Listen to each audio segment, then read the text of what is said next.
Sud Radio Midi, témoin d'actu.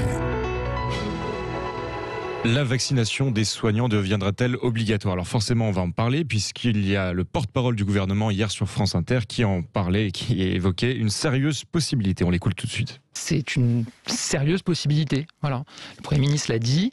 On échange avec les formations politiques. Il y a un certain consensus qui se dessine autour de cette idée. Pourquoi cette question se pose?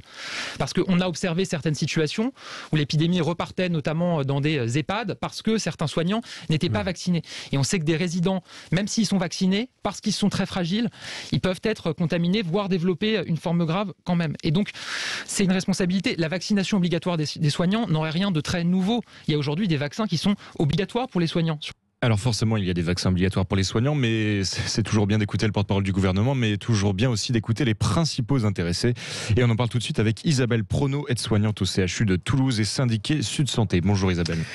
Bonjour. Oui, bonjour Isabelle Prono. Comment c'est vécu depuis quelques jours cette pression qui s'accentue sur le personnel soignant, de cette obligation de vaccination des soignants? Je rappelle, Gabriel Attal hier soir, mais Jean Castex va consulter demain.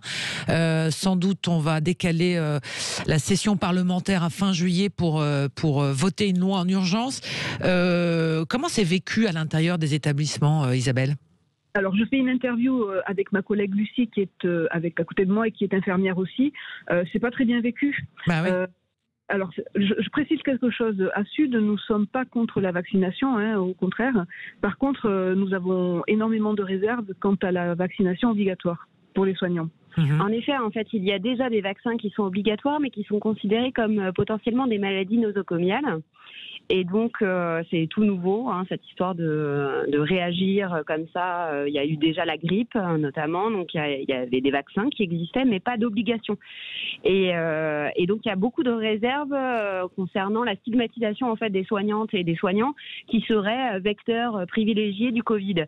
Bizarrement, pendant la première vague, notamment, il y a eu des gros manquements au niveau du gouvernement avec des masques périmés, des équipements de protection individuelle sous clé, des soignantes et des soignants qui tombaient malades et qui, Covid+, venaient quand même sur leur lieu de travail tout pendant qu'ils étaient asymptomatiques. Donc voilà, à un moment, on en demande beaucoup aux soignantes et aux soignants. Alors, on précise que c'est Lucie qui nous parle. On est avec Isabelle Prono, qui est du syndicat Sud Santé, qui est aide-soignante au CHU de Toulouse. Lucie, vous êtes infirmière, c'est bien ça?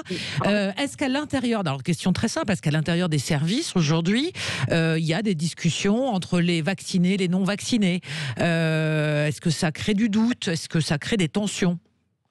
Alors du doute, oui, de la tension parce que il y a les vaccinés et les non vaccinés, donc les non vaccinés vont être de plus en plus montrés du doigt.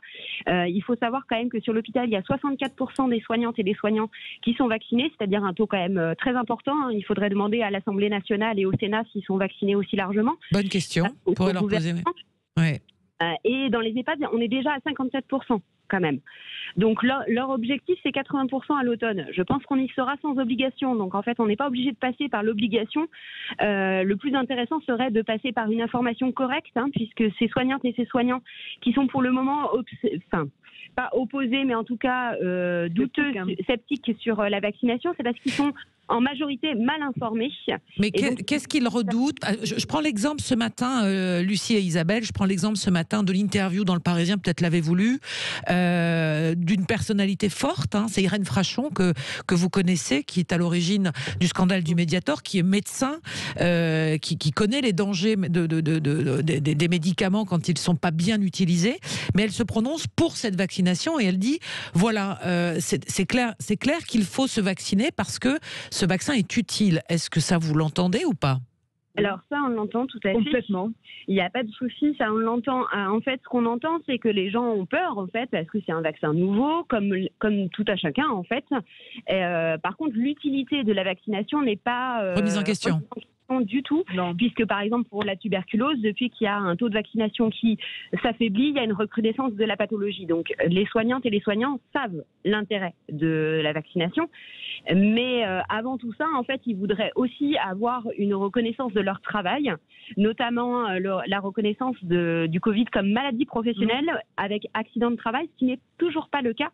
que ce soit dans le monde de la santé ou au niveau des travailleurs sociaux et travailleuses sociales qui sont, elles et eux aussi, en première ligne. Oui. Alors, vous dites qu'il faut convaincre plutôt que contraindre. Oui, Tout à fait. Tout à fait. Ouais. Ça convaincre, donc... Nous, si vous voulez, on est un petit peu... Isabelle Prono. Oui, pardon, excusez-moi. On est un petit peu étonné de la manière dont le gouvernement fait cette communication-là, parce qu'on nous parle en fait d'une 4e vague qui se rapprocherait, donc voilà. Et donc, on pointe les soignants en même temps. On met en avant la vaccination obligatoire pour les soignants, comme si les soignants et les soignantes étaient les vecteurs de cette 4e vague. Donc il y a une manière de communiquer qui est complètement déplorable, qui n'est pas surprenante, hein, puisque ben voilà, on est quand même un petit peu habitué à ces coups de com' du gouvernement. Et en fait, le problème il est pris à l'envers. Essayons de se poser la question que le gouvernement se pose la question de savoir pourquoi les soignants ne veulent pas se vacciner. Ça, c'est la première chose. Et qu'ensuite ils fassent de la pédagogie, mais utile.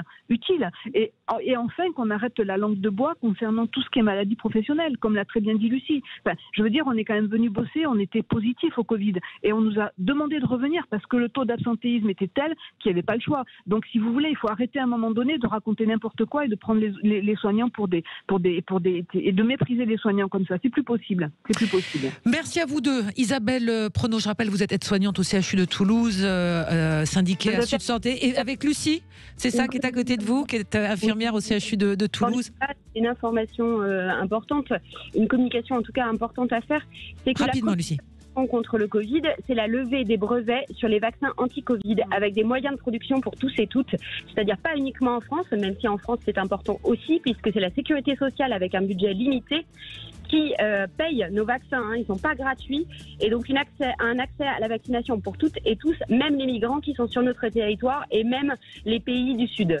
Merci pour ce franc-parler et votre prise de position. On y reviendra également avec vos auditeurs de Sud Radio 0826 300 300 sur cette vaccination qui semble se devenir obligatoire. En tous les cas, les discussions sont toujours en cours avec les interventions notamment de Jean Castex, hein, qui va recevoir et qui va consulter les élus ruraux et les élus locaux.